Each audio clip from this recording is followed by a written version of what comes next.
Hello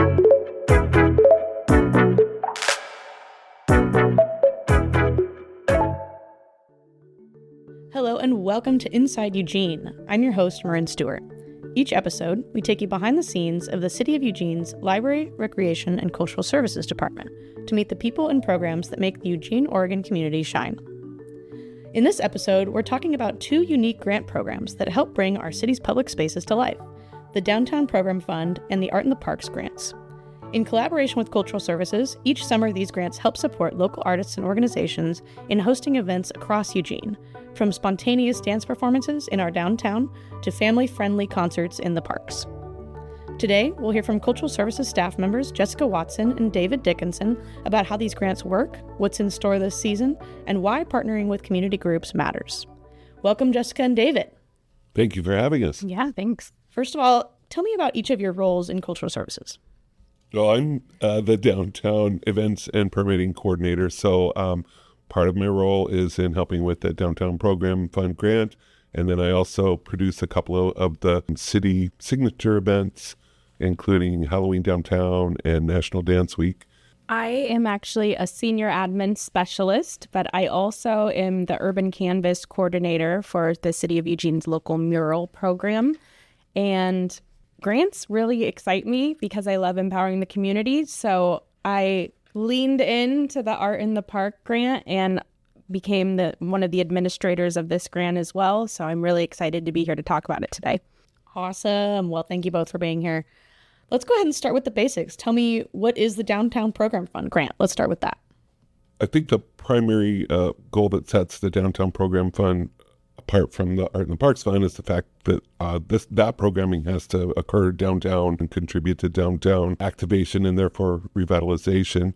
It's also meant to just support culture and arts in the city and to create a welcoming place where people of Eugene can come together and engage culture. Can you give us an example of what a couple of these events have been in the past? Yeah, sure. One was the Asian Night Market produced by the Asian American Council of Oregon. And I think they've gotten a grant from DPF at least the last 2 or 3 seasons. And it's really one of the bigger events happening on the Downtown Program Fund roster. Really fun. There's just a huge assortment of different cultural presentations. Many of them are participatory, which makes it especially engaging. And then food, lots of food. The last one, I think, had maybe 6 or 7 food trucks. It's just really delightful to see just such a diversity of people. Now tell me how that differs from the Art in the Parks grant. Well, they're very similar in the goals, except for with the Art in the Park grant, we're activating the city's parks. We probably all recognize all of the events that are happening in Alton Baker, but there are so many other parks in our park system that need activation, like our neighborhood parks or our community parks. For instance, there's going to be an event, I think in September, at the WJ Skate Park, and Monroe Park is going to have actually an art installation. It's very cool. Talk to me about what a few of those events have been in the past or that are recurring events that someone might recognize. Yeah, well, we support the Whitaker Community Market in a few of their designated Sunday markets. They have some cultural celebrations such as Welcome to the Whitaker, Pride, Farmers Market, and also the free summer concert series and Family Fun in the Park, which is Scobert. Presented by the Whitaker Community Council. Those are examples of a neighborhood-based park that are really exciting. We also support Free Shakespeare in the Park at Amazon Park. And something I'm really excited about that's a new event that we haven't supported yet is the Eugene Symphony is putting on Fête de la Musique, Make Music Day. So there is going to be music in the Owen Rose Garden from sunset to sundown. Wow. Long time. Yeah. Okay. How did these grants programs get started and how long have they been running? I think the Downtown Program Fund actually started in 2017, I want to say. So that has been running for several years, very successful.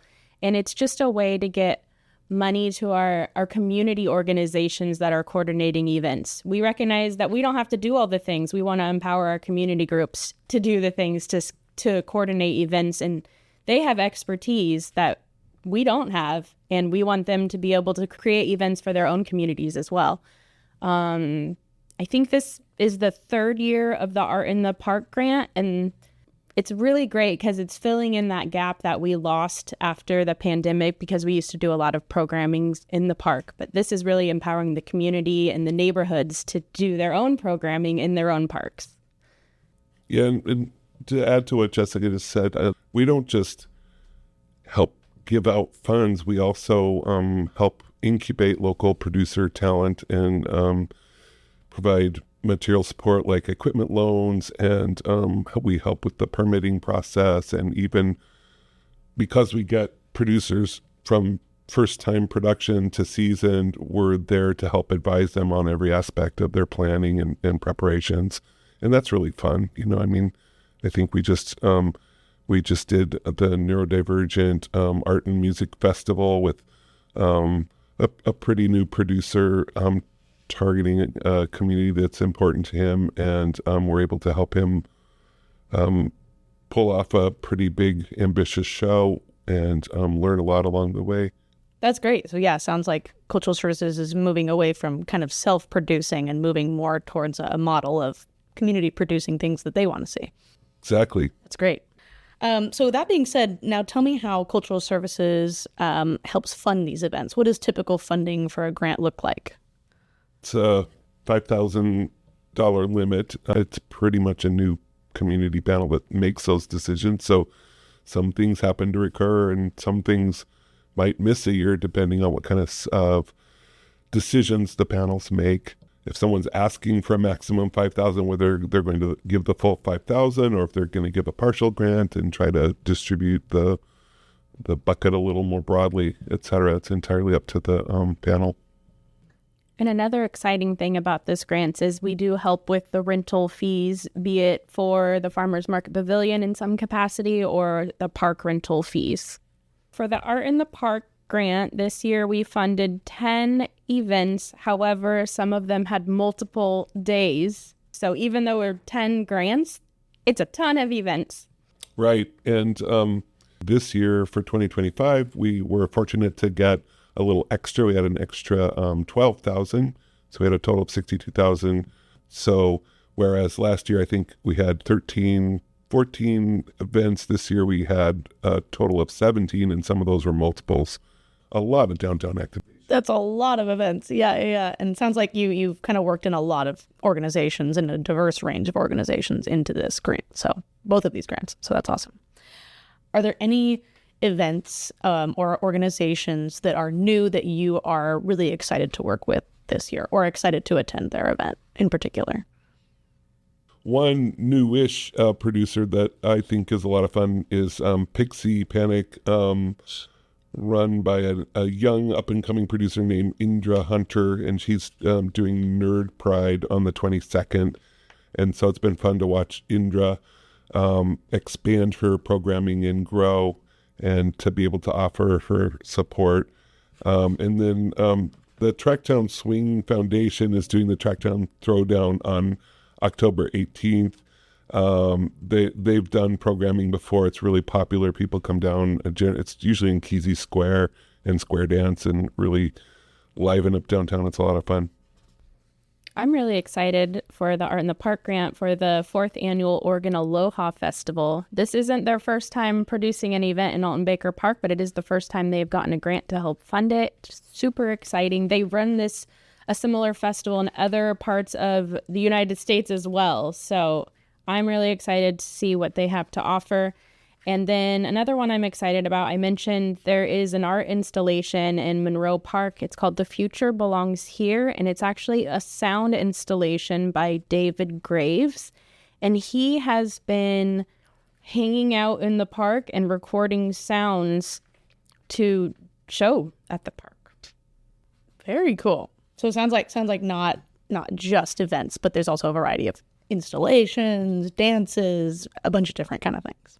It's a great mix, just and culturally, from Asian community, the night market, to we have 3 Latin dance events this cycle because we have a really strong Latin dance community here in Eugene. But then we also have some groups with kind of environmental focus, like the Cascadia Wildlands did a mud stomp, which was a fundraiser down, and local Mitra, who works with Mecca, did Reimagine Earth Day. Just all kind. It's such a diversity of programming. We have all these awesome organizations in the community. How can you possibly pick between all of them? What does that process look like? The community organizations or individuals actually apply for the grant. It opens typically in the fall. So once we get the grants, we pass them along to our committee. Our committee reads the grants. We usually have about 6 or so people on the committee, and these people put in the work because reviewing grants is a big deal. Yeah, I think we had 42 submissions this last cycle for Downtown Program Fund, and it could be 3 to 6 pages a piece. I mean, it's a lot of reading, a lot of material. And then we'll have everyone do preliminary scorings, and then we'll get together and we'll discuss all of the grants, strengths, weaknesses, because we do want to provide, feedback to the grantees if they ask for it. And then we know what our spread is. We look at it, we make sure that, if everything's happening at the Farmers Market Pavilion for Downtown Program Fund, are we really activating downtown? Are we activating only Alton Baker Park and not any community parks? Like, we look at to make sure there's a spread, a diversity of events and locations. Sounds like a well thought out process. Good work to your team. Are all of the events free, family friendly? I would say we ask them to be accessible, so we don't require that they're free, but if they do charge admission, for instance, we ask that they give on some level to make it accessible for people that can't afford it. Some people offer some free tickets, some people do sliding scale, etc. But I would say that most of them in the end are free events. What do you feel like these organizations and these ensuing programs or events mean for the community at large and for the people who attend them? I see people that come, you see them at almost every one. I think they're people that are aware these happen and show up. But you get a lot of people that are just discovering this and they're thinking, this is so great.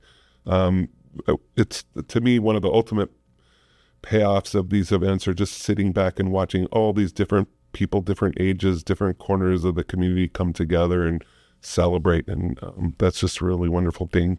From a personal standpoint, my partner is Asian American, and my partner's family came down and benefited in a community that the Asian American slice is very tiny compared to the majority white community. So I think having that very cultural positive experience and exchange is really important. I mean, they definitely love it and value it and come back every year. My favorite part is, making it so that other people can produce events in their own communities, and it's empowering them. It's teaching them the process because, events are hard to produce. There is a lot that goes into a well-produced event. Also, most of these events, I would say, take a considerable amount of their budget and pay local artists, whether it's visual artists, performing artists, musicians. And so I think that's exciting, just seeing the support of the local artist economy. Fantastic. So lastly, just tell me one of your favorite memories or moments from a past event, helping work it or attending it, either way. Before I worked for the city of Eugene in my current position, I worked for Lane Arts Council as the First Friday Art Walk coordinator.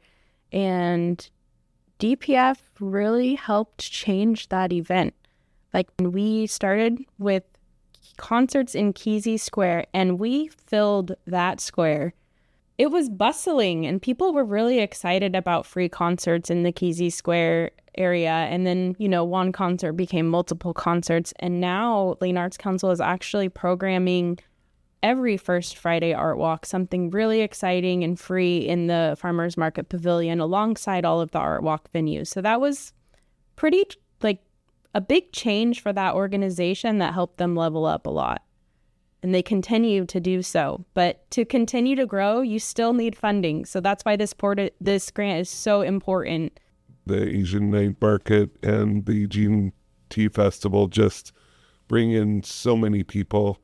And just to see such an assortment of ages and diversity just coming together to celebrate whatever the focus of the event is, and also seeing it be more than we had last year, and just to see that the groups producing are getting the much deserved attention, and that the community is wanting it and showing up, and word is spreading, And on top of that, to meet the Downtown Program Fund goals, people are downtown racking up good memories about this space. Awesome. And talk a little bit more about that. How does Downtown Program Fund help revitalize downtown? Typically, there will be new people coming downtown to try it out, and maybe they've heard things about downtown that make them avoid downtown, or maybe they had a past experience, but then they come downtown and they have a great time, and they go like, wow, why haven't we been down here more? And they'll go out, they'll hit a retail shop on the way in, or grab a bite or a drink on the way out, and just see downtown in a new light, and get that reminder that, oh yeah, this is part of my city. We should check out what else is down here. You definitely see that happening with people. And then there's people that already know that. They're lined up.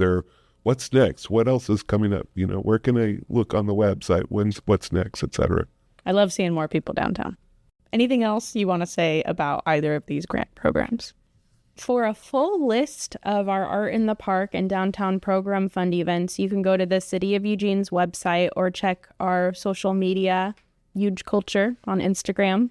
We are opening up the next cycle in the fall. So if you've been thinking about an event that you want to put on, start fleshing that out, because you're going to want to apply. This is a really great program. And even if you don't have everything figured out yet, we'll help you get there.